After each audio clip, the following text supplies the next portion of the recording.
চুরি করা গম আমদানি করছে বাংলাদেশ।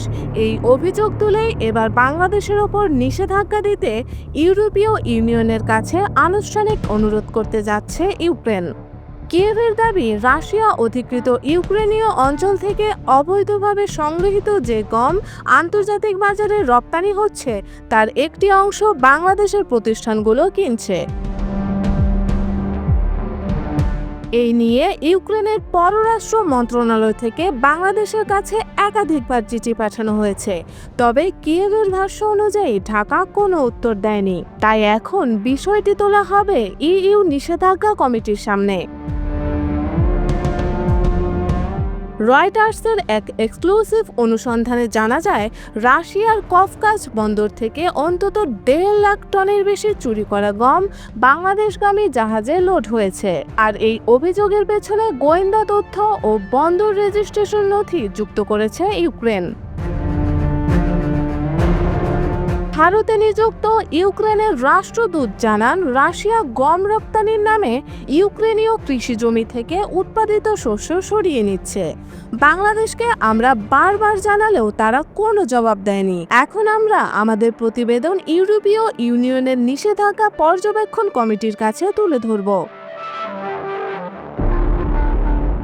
রাশিয়া 2014 সাল থেকে ইউক্রেনের দক্ষিণাঞ্চলের বিশাল কৃষিভূমি দখল করে রেখেছে। সেই অঞ্চল থেকেই এই গম সংগৃহীত বলে দাবি কিয়েভের। মজার ব্যাপার হলো, রাশিয়া এর পাল্টা জবাবে বলেছে এই অঞ্চল এখন রাশিয়ার অংশ, আর আমরা আমাদের গমই রপ্তানি করছি। কিন্তু ইউক্রেনের আইন অনুযায়ী দখলকৃত অঞ্চল থেকে সংগৃহীত কোনো পণ্য বৈধ নয়, বিশেষ করে যখন সেই অঞ্চলের কৃষকরা রুশ কোম্পানির সঙ্গে চুক্তি করতে বাধ্য হন। তাই কিয়েভের দৃষ্টিতে এটি আন্তর্জাতিক বাণিজ্য নৈতিকতার ভয়াবহ লঙ্ঘন। রয়টার্সের হাতে থাকা কূটনৈতিক চিঠিগুলোর ভাষ্য অনুযায়ী, ইউক্রেনের দূতাবাস 4টি চিঠিতে বাংলাদেশকে অনুরোধ করেছে যেন রাশিয়ার অধিকৃত অঞ্চল থেকে আসা গম গ্রহণ না করা হয়। এসব চিঠিতে জাহাজের নাম, রেজিস্ট্রেশন নম্বর, বন্দর ত্যাগের তারিখ এবং বাংলাদেশে পৌঁছানোর সময়সূচিও উল্লেখ রয়েছে। 11 জন পাঠানো চিঠিতে স্পষ্ট হুঁশিয়ারি দেওয়া হয়েছে, বাংলাদেশ যদি এই চুরি করা গম আমদানি করে তবে আন্তর্জাতিক নিষেধাজ্ঞার আওতায় পড়তে পারে। শুধু আমদানিকারক নয়, সংশ্লিষ্ট মন্ত্রণালয় ও কর্মকর্তাদের বিরুদ্ধেও ব্যবস্থা নেওয়া হতে পারে।